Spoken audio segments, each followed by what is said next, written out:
तो नौकरी से सस्पेंड होंगे, इसकी जांच होगी, जांचोपरांत जो जांच का रिपोर्ट आएगा तो डिसमिसल इनका होगा, नौकरी भी खत्म होगी, जेल जाएंगे, ये इनका कैरियर खत्म हो गया। समझिए, जुडिशियल मजिस्ट्रेट हो या सुप्रीम कोर्ट का जज हो, कटघरा सबों के लिए। नरेंद्र मोदी भी कटघरे में आ सकते हैं। आप देखे होंगे अभी 2G 3G 4G घोटाला हुआ है, सारे मंत्री लोग अंदर गए। चिदम्बरम साहब जो पी चिदम्बरम साहब जो बनाए थे गेस्ट, लेकिन जिस तरह से उनकी जो सास है, मैंने जो विक्टिम है, जो मरी है महिला, उसकी जो माँ है या बहन है, जिस तरह का आरोप लगा रहे हैं, तो बट निश्चित, लेकिन तो केस मुकदमा तो होगा ही होगा।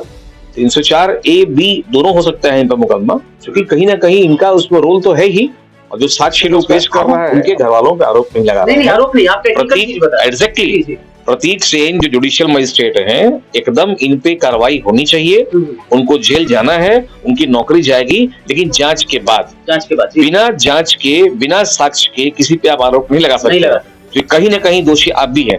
वो तो महिला बंदी थी, प्रतीक की पत्नी बंदी थी, लेकिन उसके माँ बाप जो कर रहा है, तो इतने सारे चीज आपके सामने आ रहे थे, तो आप लोग हाथ पर हाथ तरह काहे बैठे थे? मरने के 2 दिन पहले उसको अपनी बहन से बात हुई है, बहन को भी कुछ बोली है वो, आपने 2 दिन पहले क्यों नहीं किया FIR? जब उस पटना के RPS मोड़ के पास एक परिवार रहता था जिसने बड़ी धूमधाम से 11 मई 2022 को शादी की अपनी बेटी की।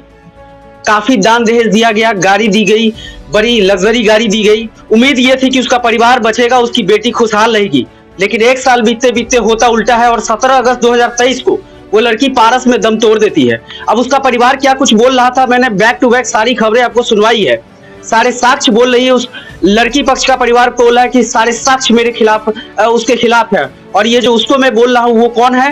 वो है सिविल कोर्ट के जुडिशियल मजिस्ट्रेट प्रतीक सेन।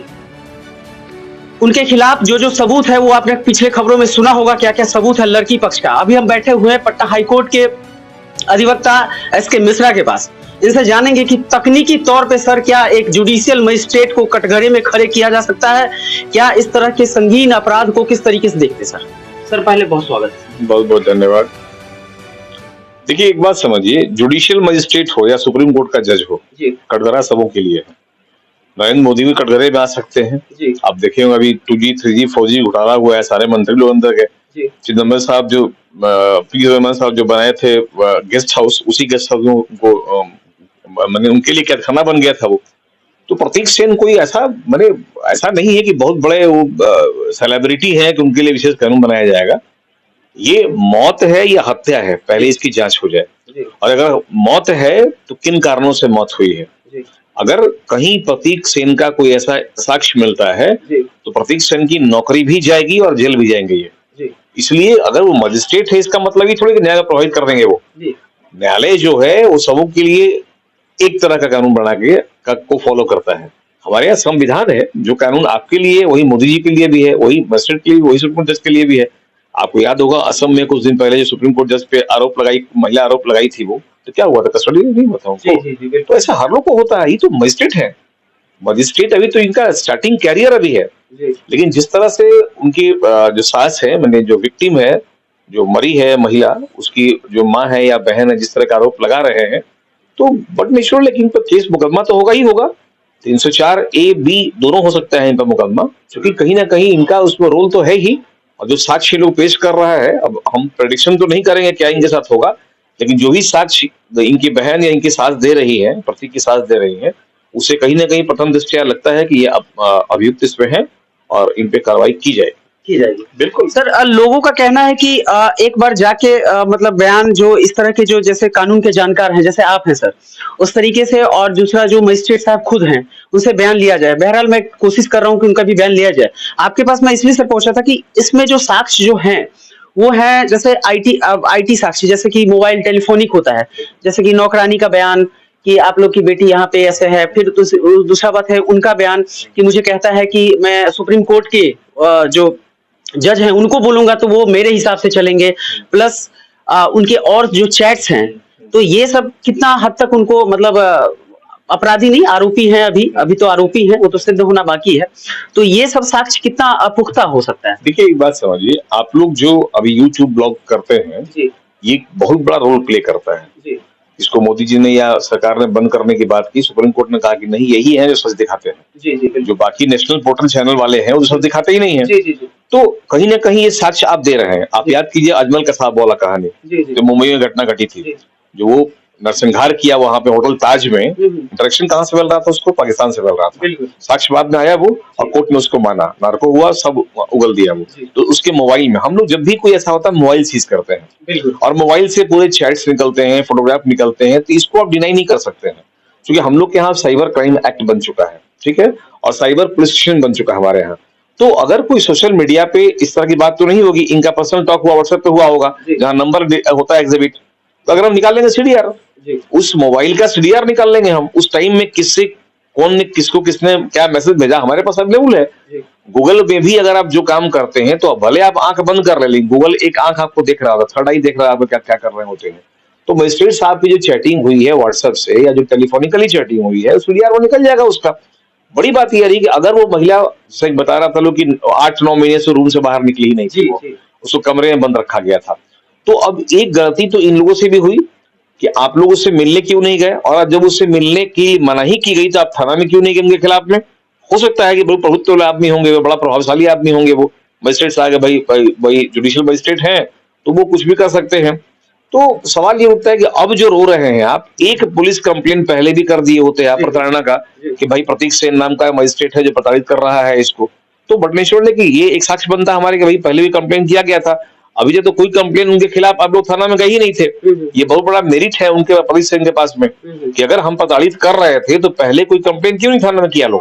अगर 8 महीना से हम कैद करके अपनी पत्नी को रखे हुए थे, तो पत्नी घर वाले क्या कर रहे थे? आप लोग टेलीफोनिकली से बात कर रहे थे, कुछ तो बोली होगी आपसे वो कि हाँ हमको मार रहे हैं, पीट रहे हैं, खाना नहीं दे रहे हैं, कमरे में बंद किए हैं। और जब कमरे में बंद किए हैं, सुनने के बाद भी आप लोग हमसे मिलने नहीं आए, या थाना में नहीं गए, या रेस्क्यू नहीं किए, तो कहीं ना कहीं आप भी डिफॉल्टर है इसमें। समझौता कर लेना। लेकिन इसी बीच में कैसा हुआ कि उनका तबियत बहुत ज्यादा खराब हुआ, और उसके बाद उनका ये भी आरोप है कि एक मतलब जुडिशियल मजिस्ट्रेट की बीवी को कुम्हरार में एक छोटे से हॉस्पिटल में वो लोग भर्ती कराया, जहां का डॉक्टर उनके गृह जिला मतलब नालंदा, शायद बोल रहे थे कि नालंदा उनके गृह जिला का डॉक्टर था जो उनका मित्रवत था, और ये लोग चाह रहे थे कि उसको कैसे न कैसे वहां लेपापोती का खेल किया जाए, लेकिन ये लोग फिर निकाल के पारस भर्ती कर देते हैं सर।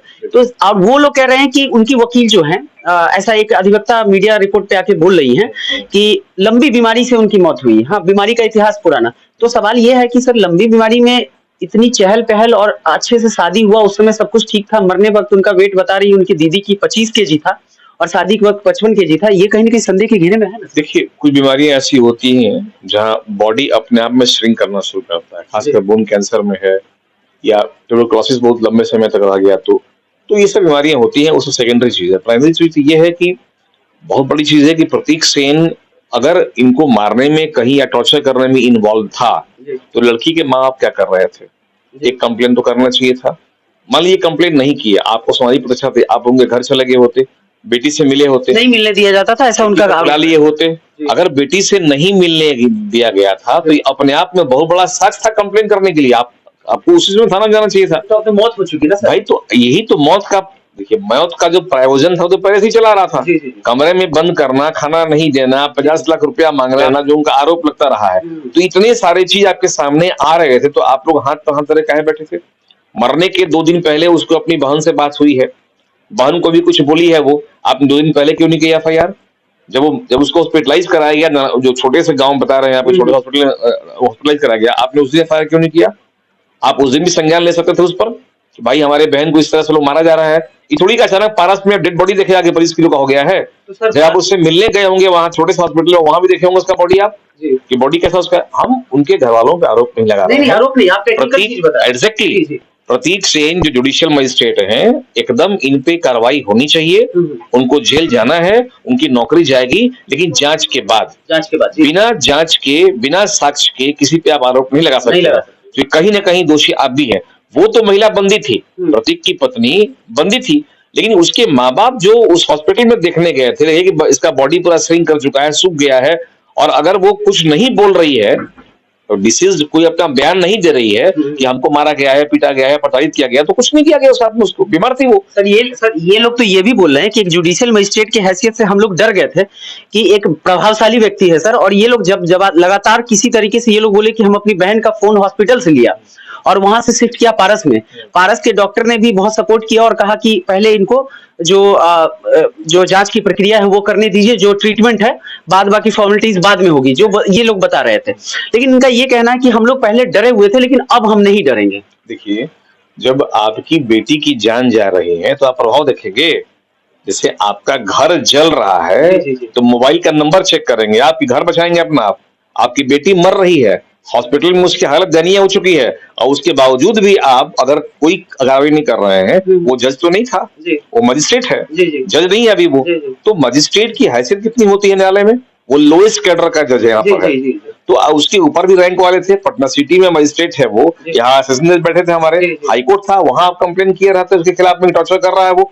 तो आप लोगों ने मरने के पहले कोई एक्शन नहीं लिया, और जैसे ही वो मर गया तो आरोप लगा रहे हैं कि मार दिया वो। तो वो मार दिया कि बीमारी से मरी, ये जांच का विषय है। जब तक उसका मेडिकल रिपोर्ट का अन्वेषण नहीं होगा, जांच नहीं होगा, आप किसी को आरोपित नहीं कर सकते हैं। सिर्फ ये चूंकि बेटी आपकी मरी है, आपके साथ हम खड़े हैं, आपके साथ सद्भावना मेरी है, लेकिन इसका मतलब ये नहीं कि आप आरोप लगा देंगे किसी के ऊपर में।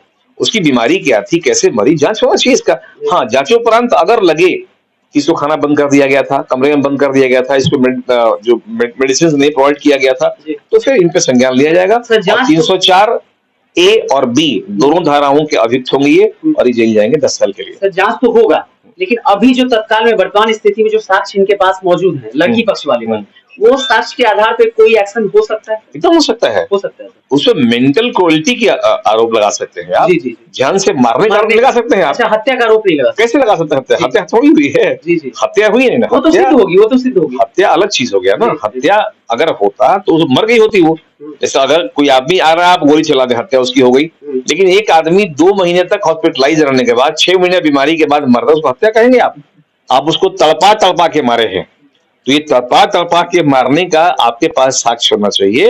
वो साक्ष्य आप लाएंगे न्यायालय में, एफआईआर की इन्वेस्टिगेशन होगा। उनकी नौकरी तो जाना तय है, बिल्कुल नौकरी भी जाएगा, जेल भी जाएंगे वो। कोई बहुत बड़े तिस्मार खां थोड़े हो गए हैं। एफआईआर हो गया सर, अब ये तो नॉन अवेलेबल सेक्शन होगा सर। बिल्कुल नॉन अवेलेबल, 10 साल की सजा इसमें है। जी 7 साल से अधिक। 304 में 10 साल की सजा है, जाएंगे जेल वो। तो अभी तो उनका पद वो होगा, खारिज होगा सर। तो नौकरी से सस्पेंड होंगे, इसकी जांच होगी, जांचोपरांत जो जांच का रिपोर्ट आएगा तो डिसमिसल इनका होगा, नौकरी भी खत्म होगी, जेल जाएंगे, ये इनका करियर खत्म हो गया इसी में।